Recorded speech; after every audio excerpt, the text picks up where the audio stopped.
Uh-oh, I'm in trouble. Welcome back, everyone. It's Charlie. I had a chance to see Joker 2. This will be my review, and it's absolutely not what any of you are expecting from a sequel to that first movie. There's so much to say. It's going to go down as one of the more controversial DC movies in the last several years for a couple reasons. Mostly that the sequel is such a radical departure from that first movie, and totally not what you're expecting from a DC movie. Mostly in a negative context, but there are some good things to say about the movie, like there's some good things in there, so we'll break it all down. If you're brand new to the channel, be sure to subscribe to get all the videos. We're in the middle of the Batman Penguin episodes, not connected to Joaquin Phoenix's Joker. This is still firmly meant to exist in its separate universe from the first movie. More on that later in the video, because one of the other more controversial things about this movie, and probably the thing that most people will be talking about this weekend, was the ending. Like, there's a lot to talk about the movie in general, but most people will probably just be talking about the ending. Even though this movie is meant to be a direct sequel to the last movie, the vibe is completely different from that first movie. It's almost like he wanted to make another movie with the characters, but not really make a sequel to the first movie, just something set in the same universe with the same characters. Like, can we do something that's a completely different genre that's not necessarily a sequel, but kind of a sequel at the same time? So let me ask you, first big thing, if you're going into this movie, how do you feel about jukebox musicals or just musicals in general? If you are a huge fan of them, like if you love musicals, you're a huge fan of the music of Lady Gaga, her performances, you will probably enjoy this movie a lot. But if you're more core DC Comics fan, like you're a traditional Batman fan, you're going into this movie expecting to see something more traditional inside the universe that's meant to follow the natural evolution of what happens after the events of the first movie, more in the tone of the first movie. Maybe you were just interested to see what the future of that Joker character was going to be, how he grew, what kind of Batman lore we would see in the universe in the future. Then you will be sorely disappointed in this film, and your day will be immeasurably ruined. You will find none of that stuff going on in this new movie. Now, it's not quite as over-the-top and unhinged as Megalopolis is. There's a lot of discussion going on about that now, too, just because of screenings. It's a totally separate movie, not connected to the Joker, but also just one of these really wild films, and you wonder how it got made in the first place. Like, what is going on here? In one of those movies like Joker 2 that a small subset of people will really love, but most people will be kind of negative about. Like, what? What is going on? Like I said, you could barely call this movie a sequel in that it's the same character after the events of the first movie, dealing with the consequences of what he did, but it's more of a psychological exploration of the character through a lot of music, singing, dancing, performances, big musical set pieces that you all saw in the trailers. You could even call this movie more of a musical crossed with a courtroom drama because so much of the movie takes place in that actual courtroom you see in the trailers where Joker's facing trial over the events of the first movie. Without getting into any spoilers, just because it's early before the movies come out, the ending felt like it was written by some random unhinged Twitter user or like some crazy Reddit user that's online way too much. Like if you've ever dipped into the replies to Hugh Jackman or Ryan Reynolds' Twitter posts, and you see like the crazy things that people post, it's almost like they borrowed some of the ideas for the ending from those people. So yes, we will be talking a lot about that this weekend, for bad and for good. Like, wow, it was really amazing that they tried something like that, but what were they thinking? Probably the best thing I can say about it is in how unexpected it was. So if you are looking forward to like a crazy twist, yes, crazy twist, but overall I feel like the reaction is going to be negative. I would have rather seen Joaquin Phoenix's character evolve into more of a comic book-like Joker character. But that's me, I'm more of a traditional DC Comics rated fan. I go to DC movies expecting something more in the tone of what you would think of when you think of DC movies. There are a couple good things about the movie that we can point out. Todd Phillips, Joaquin Phoenix do a great job of exploring who Arthur is, what he thinks of himself, him trying to own his own weirdness as the Joker identity, which he was ashamed of throughout the first movie. Everyone remembers all the "we live in a society" memes. This movie takes that meme and tries to turn it into like a bigger statement in the way that the first movie did. Joker being Joker and loving it, having been made that way because society made him like that. Everybody is awful these days. It's enough to make anyone crazy. He is entirely a product of the society of the Gotham City of this universe.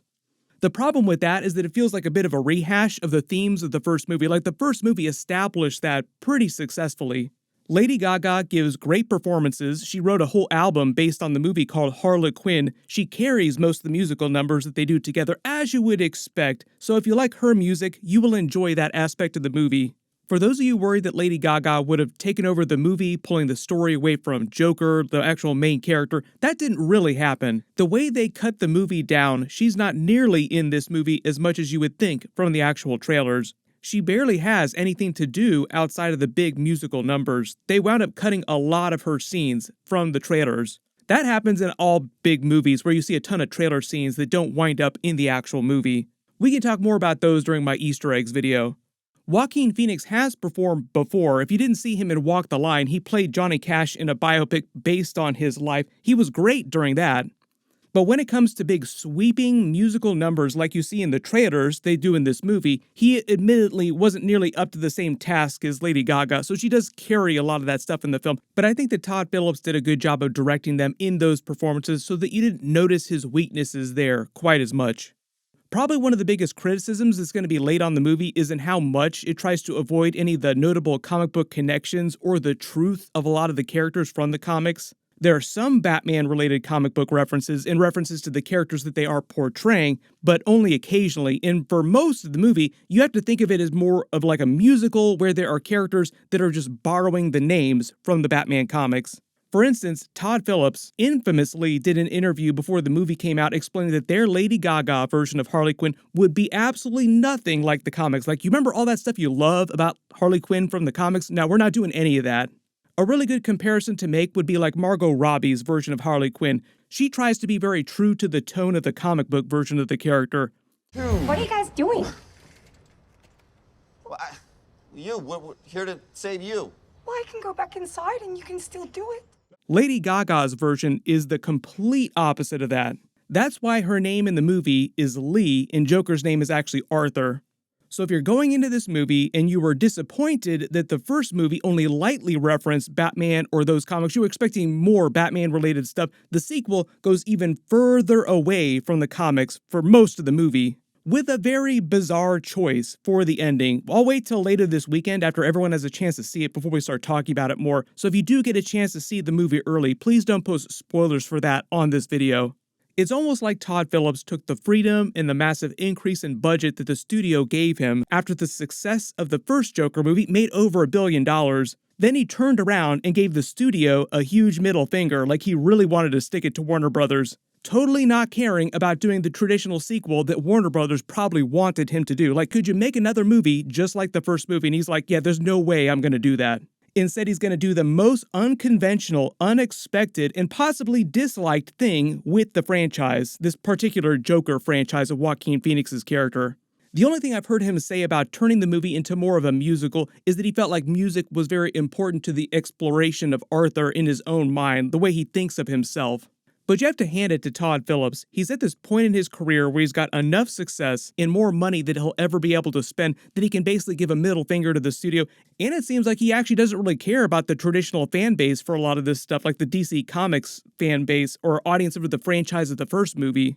Even though the movie's going to get clowned on a lot, I don't think he was trying to piss off people on purpose. Not for the pure sake of pissing people off. I think he just doesn't care if he makes people mad or disappoints people who are expecting something different from the Joker movies, like something more akin to what you expect from a traditional Joker comic book. The movie does leave room for a future Harley Quinn sequel about Lady Gaga's version in this universe, potentially doing similar treatments for other Batman characters in this universe, but not Batman himself. Like, please do not do a musical with the Batman character.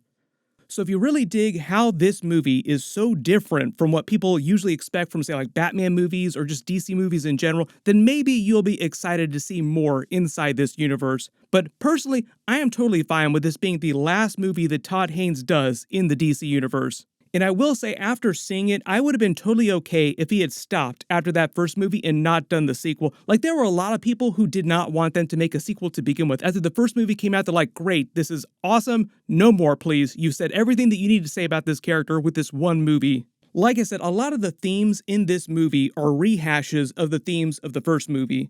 But just to say some more positive things about it, the actual music, the soundtrack, the musical numbers were all great. I don't watch a ton of musicals, but I was able to appreciate their performances.